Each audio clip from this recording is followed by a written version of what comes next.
Here is the setup for weeks 3 and 4 of Tornado Tumblers in spring 2024. I think the highest spotted station will be the cheese mat, so I put on the end so that you can stand outside that station and then see all 4.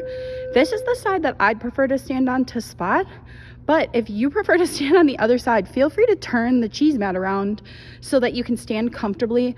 I also prefer to spot these things standing up, which means instead of having the kids be in the middle on the white line, I have them scoot towards me so I can stay standing on my feet, just so that I'm not kneeling down, standing up, kneeling down, standing up. But of course, that's a personal preference, and age probably matters, but you are stronger standing up often if you can be, so give it a try and see if you like it.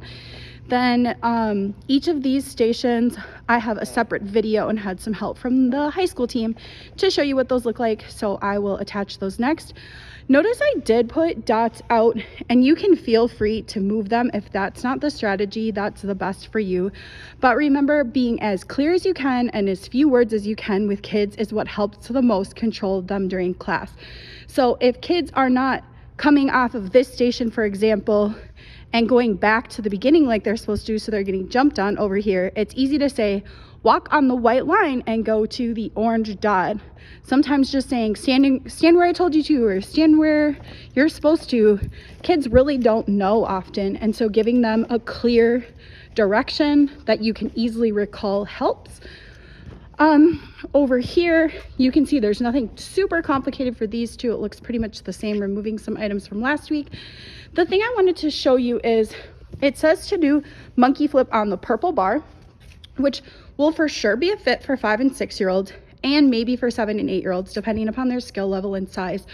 But sometimes when you get to larger kids, this bar just makes them feel large when they're not.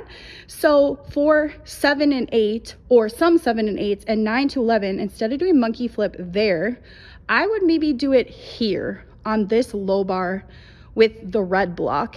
So you can make the judgment for your class based on their size and skill level, what's the safest.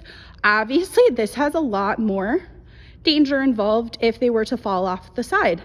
And this is a lot safer, closer to the floor.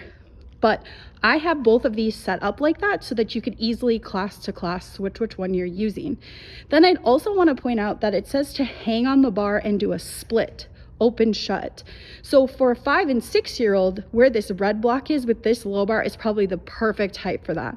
They climb up on the red block, scooch their hands off to the side, and hang right here and do it, and then drop down to a stick off to the side of the red block. So that'd be perfect for 5 and 6-year-olds to monkey flip there and then do their hanging splits here. But many 7 and 8-year-olds' feet would touch the floor, and 9 and 11-year-olds to 11-year-olds, their feet would touch the floor here. So this one might be the setup where you'd want to do their monkey flip with the red block and then move their hanging splits over to this bar. And notice I have it set up so that you can go up on the yellow block and then go off to this side. So even if you're a really tall 6-year-old, you could maybe even use that spot and then drop safely to a softer mat that's closer to you.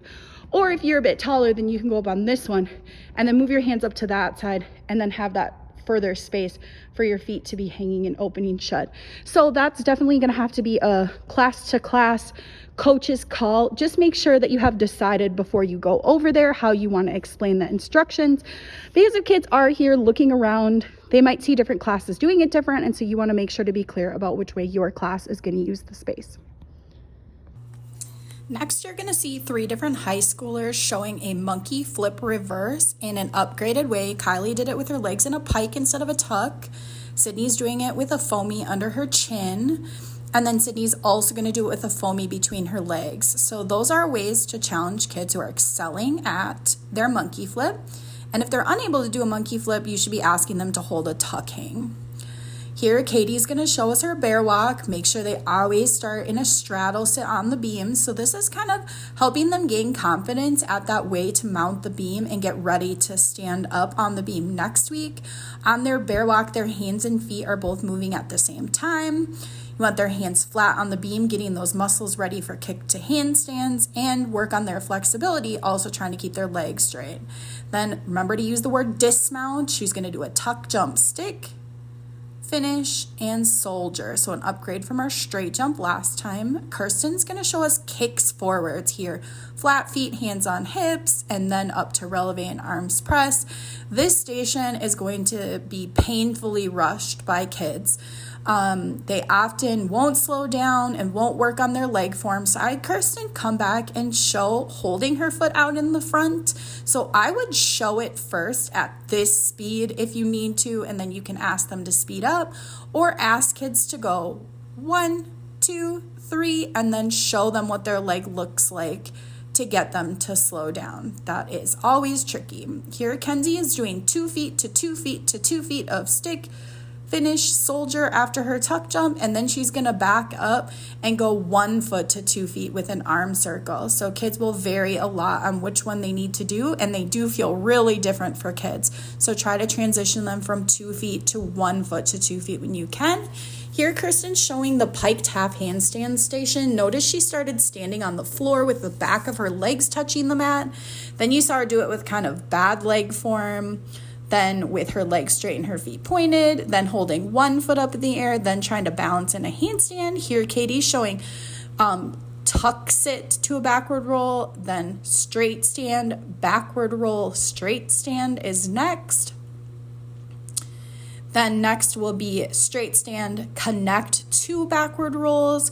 So she's showing us a series of how this can look, and you want to find out where your student is currently at and try to ask them to perfect that or to do the next step.